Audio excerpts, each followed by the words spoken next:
শুরু করতে হয় খায়রুল বাশারকে দিয়ে। আমি যেটা বলছি যে মূল চরিত্র তো সে, মানে জীবনানন্দ দাশকে কেন্দ্র করেই বনলতা এবং বাকি সবগুলো চরিত্র একটা মিস্টিরিয়াস বলে একটা মিস্ট্রিকে মাসুদ হাসান উজ্জ্বল কীভাবে যে এইভাবে নিয়ে এসছে, মানে প্রত্যেকটা সংলাপ আমার কাছে মনে হয়েছে এটা সবচেয়ে বেশি শক্তিশালী দিকটা হচ্ছে স্ক্রিপ্ট, চিত্রনাট্য এবং সংলাপ, এবং প্রতিটি চরিত্র মানে একদম একটা ইলিউশনের মতো কিন্তু খুব ক্লিয়ার।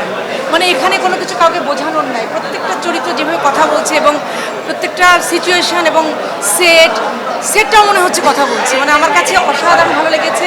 একমাত্র স্মার্ট সিটি বসুন্ধরা, আধুনিকতায় এক ধাপ এগিয়ে।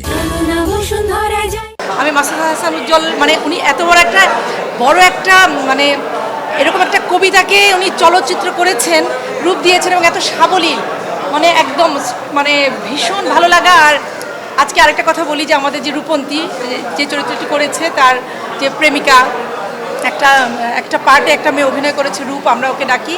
ও কিন্তু অস্ট্রেলিয়াতে আমাদের মেয়ে, তো রূপন্তী বাংলাদেশে নেই। ও যে বাইরে একটা বর্ন অ্যান্ড ব্রট আপ মেয়ে এত চমৎকারভাবে, এটাও ডিরেক্টরের মুনশিয়ান আমি বলবো। আর রূপ ভালো করেছে কারণ রূপের বাবা কিন্তু খুব ভালো লেখেন, নির্মাতা। রূপের চাচাও আমাদের আকিব ভাই অস্ট্রেলিয়া প্রবাসী, ওর মাও, বাবা মা সবাই খুব সংস্কৃতি প্রেমী। তো আমার কাছে ভালো লেগেছে, কাস্টিংটা অসাধারণ। আর নির্মাণ আমার বলার কিছু নেই, আজকে বলেছে সবাই বলবে, একেবারে টোটালি ডিফারেন্ট একটা মুভি।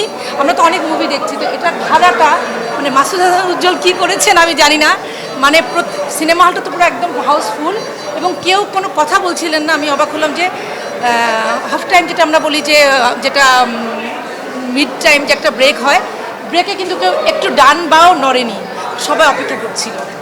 তাই